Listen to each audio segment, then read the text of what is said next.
Students, good morning to all of you. This is friend Singh Gautam and I am your chemistry lecturer. जैसा कि हम लोगों ने last lecture में कंप्लीट किया था अपना चैप्टर एंटी हाइपरग्लाइसेमिक एजेंट्स को।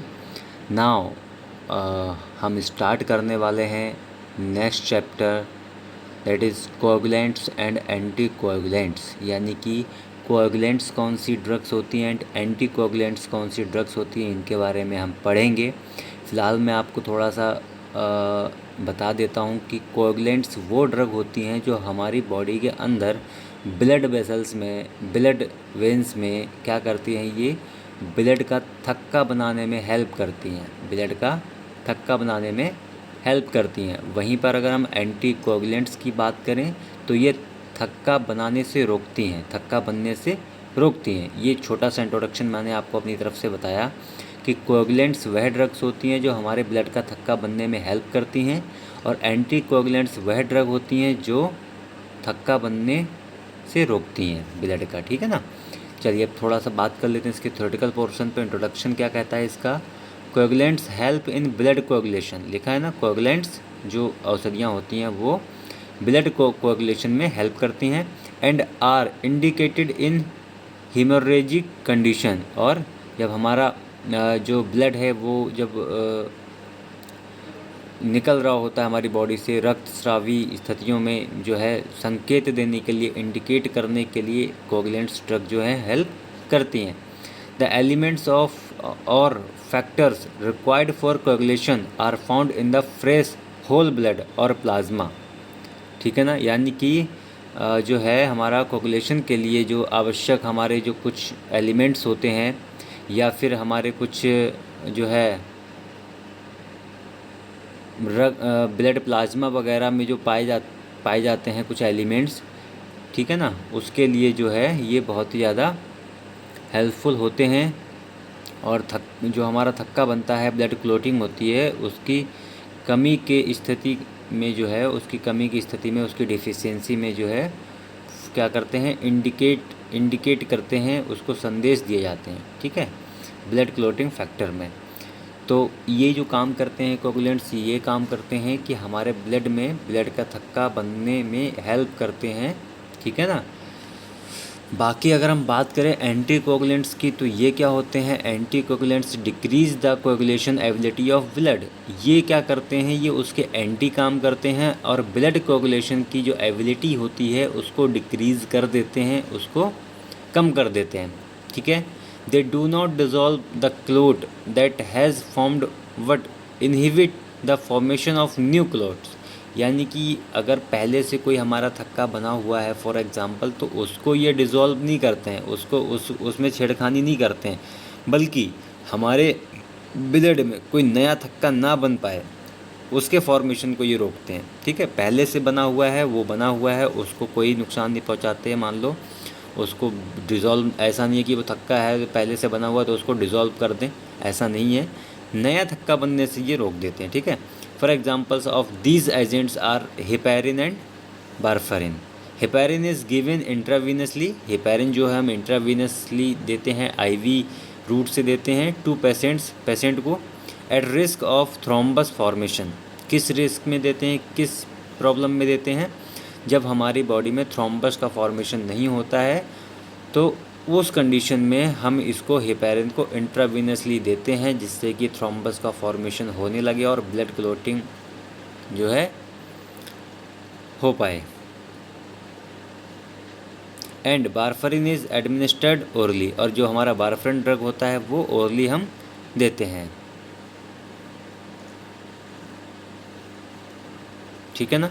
तो कहने का मतलब क्या है, रिस्क ऑफ थ्रोम्बस फॉर्मेशन, यानी कि अगर थ्रोम्बस फॉर्मेशन होने लगता है, ठीक है, थ्रोम्बस के थ्रू ही क्या होता है, ब्लड क्लोटिंग होता है, तो उस कंडीशन में जो है हम इसको इंट्रावीनसली देते हैं, जिससे कि वो ब्लड क्लोट ना हो पाए। ठीक है ना। जैसे कि फॉर एग्ज़ाम्पल अगर हमारी बॉडी में कहीं पर अंदरूनी कोई चोट लग जाती है और वहाँ पर ब्लड क्लोटिंग होने लगती है, अगर ब्लड क्लोटिंग ज़्यादा हो जाती है तो हमें अंदर से ही क्या हो जाएगा, बहुत बड़ी प्रॉब्लम क्रिएट हो जाएगी। तो उस कंडीशन में हम एंटी कोगुलेंट्स एजेंट्स देते हैं, जिससे कि हमारी बॉडी के अंदर ब्लड जो है वो क्लोट ना हो पाए। अगर हमारी बॉडी के अंदर कहीं भी किसी भी पार्ट में अगर ब्लड क्लोट हो गया तो हमारी बॉडी के लिए, हमारे लिए बहुत ही ज़्यादा वो हार्मफुल कॉज हो जाएगा।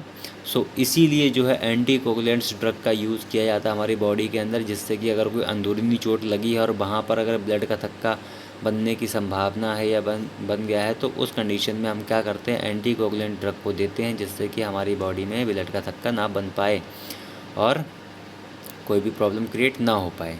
क्लियर है। अब बात कर लेते हैं इसके क्लासिफिकेशन की। तो जो हमारे एंटीकोगुलेंट्स ड्रग होते हैं वो 2 पार्ट में डिवाइड किए जाते हैं, इंजेक्टेबल एंड ओरल। इंजेक्टेबल वह ड्रग्स होती हैं जो कि आईवी रूट से दी जाती हैं या फिर आईएम रूप से दी जा सकती हैं। वैसे तो आईवी रूप में ही ये सारी ड्रग्स दी जाती हैं, क्योंकि ये ब्लड प्रॉब्लम से रिलेटेड ये ड्रग्स हैं, ठीक है ना। हेपेरिन, एनक्रोड एंड लेपिरुडिन, ये क्या है, इंजेक्टेबल एंटीकोगुलेंट्स हैं। इनको हम इंजेक्ट करके आईवी रूट से हम इनको देते हैं इन ड्रग्स को।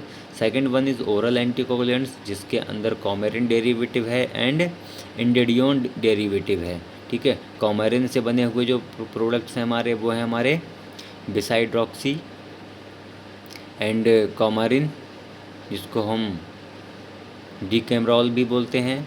नेक्स्ट है हमारा warfarin sodium and acenocoumarin and ethyl biscoumacetate, ठीक है। तो ये हमारे कॉमेरिन डेरिवेटिव है। नेक्स्ट जो हमारा है इंडेंडियोन डेरिवेटिव, उसके अंदर हमारा आता है फेनिंडियोन, यानी कि मतलब कि क्या है, अगर कॉमेरिन से जो ड्रग तैयार की जा रही है वो हमारे कॉमेरिन डेरिवेटिव हो रहे हैं, यानी कि वो कॉमेरिन से ही फॉर्मेशन उनका हो रहा है।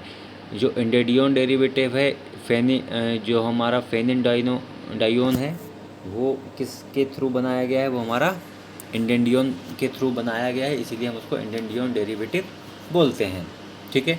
डेरिवेटिव मतलब उसके यौगिक, ठीक है, उसके द्वारा बनाए गए और जो हमारे ड्रग्स हैं, जैसे कि फॉर एग्जांपल अगर शुगर है तो शुगर से बहुत सारी मिठाइयाँ बनती हैं। आप देखते होंगे दुकानों पे कि बहुत वैरायटी की मिठाइयाँ बनती हैं, बट किस चीज़ से बनती हैं, वो कहीं ना कहीं डेरिवेटिव तो शुगर के ही होते हैं ना। शुगर की वजह से ही तो वो मीठे होते हैं, या फिर उनके अंदर जो प्रॉपर्टी होती है वो जो है स्वीटनेस की, वो किस चीज़ से आती है, वो शुगर से ही आती है ना। तो कहीं ना कहीं वो जितनी भी मिठाइयाँ हैं वो बनी हैं, भले ही 10 बनी हैं, 15 बनी हैं, लेकिन कहीं ना कहीं वो डेरिवेटिव हैं किसके, शुगर के, है ना। तो इसी तरीके से जिस चीज़ से बनी हुई और ड्रग्स होती है, जैसे फॉर एग्जांपल कोई एक ड्रग से और 10-15 ड्रग बना ली उसकी, तो वो उसके डेरिवेटिव्स कहलाते हैं, ठीक है।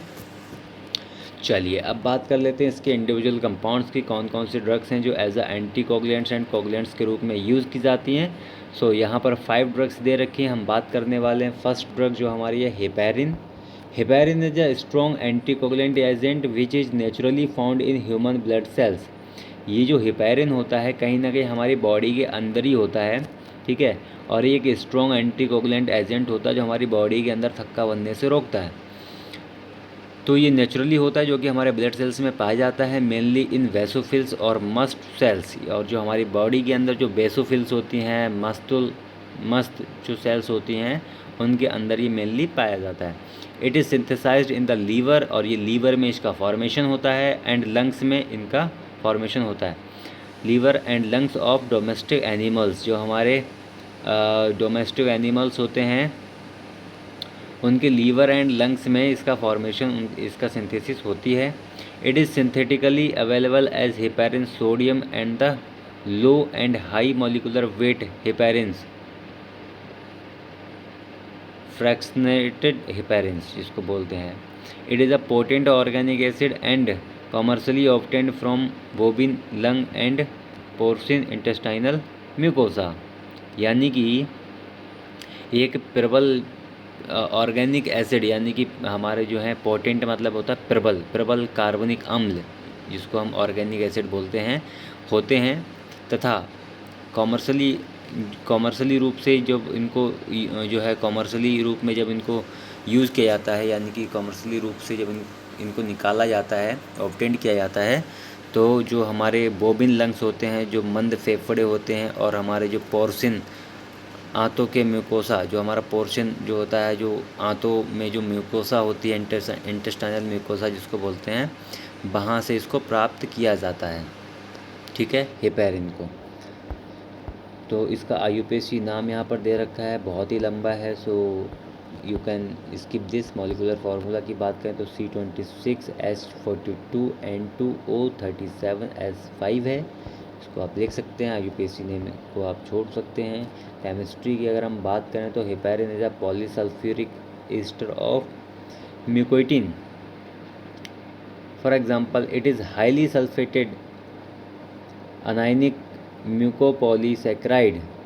Its molecular skeleton is made up of acetylated D-glucosamine and D-glucuronic acid. Its molecular weight is variable. Heparins and heparinoids, heparin derivatives for removing inflammation. जो हमारे हेपारिन डेरिवेटिव्स होते हैं वो हमारी बॉडी से इन्फ्लामेशन को रिमूव करते हैं। Having low molecular weights are also anticoagulants. जिसका जो मॉलिकुलर वेट होता है वो हेल्प करता है एंटीकोगुलेंट्स में, जो कि हेपारिन्स एंड जो हेपारिनॉइड्स होते हैं उनके अंदर बहुत ही जो मॉलिकुलर वेट होता है लो होता है, और वो जो है हमारे एंटीकोगुलेंट्स में हेल्प करते हैं। क्लियर है? बात कर लेते हैं इसके प्रॉपर्टीज़ की। तो heparin occurs as a white और पेल कलर्ड अमॉर्फस यानी कि पाउडर, जो पाउडर फॉर्म में होती है। अमॉर्फस मतलब जो इसको हम चूर्ण बोलते हैं ना, थोड़ा सा पाउडर से जो मोटा होता है, ठीक है। तो हेपेरिन जो है कि चूर्ण के रूप में होती है, वाइट कलर या पेल येलो कलर में। Solid powder with no order, जो कि एक सॉलिड पाउडर होता है जो जिसके अंदर कोई भी गंध नहीं होती है। It is soluble in water, water में ये सोल्यूबल होता है। And insoluble in alcohol, alcohol में ये इनसोल्यूबल होता है। एसीटोन में इनसोल्यूबल होता है। बेंजीन, क्लोरोफॉर्म एंड ईथर में भी ये इनसोल्यूबल होता है। इसके यूज़ की अगर हम बात करें तो unfractionated heparin is prescribed for prophylaxis, यानी कि जो हमारा and for treating venous thrombosis and its extension, for preventing post-operative deep venous thrombosis and pulmonary embolism, and for preventing clotting during arterial and cardiac surgery। यानी कि देखो कहीं ना कहीं जब हमारी बॉडी के अंदर थ्रोम्बस के थ्रू अगर ब्लड क्लोटिंग होने लगती है तो उस कंडीशन में क्या होता है कि हम कोई भी एंटी कोगुलेंट्स एजेंट दे करके, ड्रग को दे करके अपनी बॉडी में ब्लड क्लोटिंग होने से हम रोक सकते हैं। तो उसी कंडीशन में इसको यूज़ किया जाता है जिससे कि हमारा वीनस थ्रोम्बिन अगर कोई वेन में अगर थ्रोम्बोसिस होने लगती है, थ्रोम्बोसिस के थ्रू, थ्रोम्बोसिस एक प्रोसेस है जिस प्रोसेस में क्या होता है ब्लड क्लोट हो जाता है ना, तो थ्रोम्बोसिस उसे बोलते हैं। इस चीज़ को समझो आप। तो उसके ट्रीटमेंट में इसको यूज़ किया जाता है जिससे कि हमारी बॉडी के अंदर वेन में थ्रोम्बोसिस की हेल्प से क्या है हमारा ब्लड क्लोट ना हो पाए, ठीक है। और दूसरी चीज़, जब हमारी कोई भी आर्टियल या फिर कार्डियक सर्जरी होती है, अगर कभी कोई हार्ट पेशेंट होता है, उसका अगर कभी आर्टियल या फिर कार्डियक सर्जरी होती है, तो उस कंडीशन में अगर ब्लड हमारी जो है ब्लड क्लोटिंग से जो है प्रिवेंट करती है, ये ड्रग उसको रोकती है, तो उस कंडीशन में इसको यूज़ किया जाता है। It is used in cardiology for preventing embolism in patients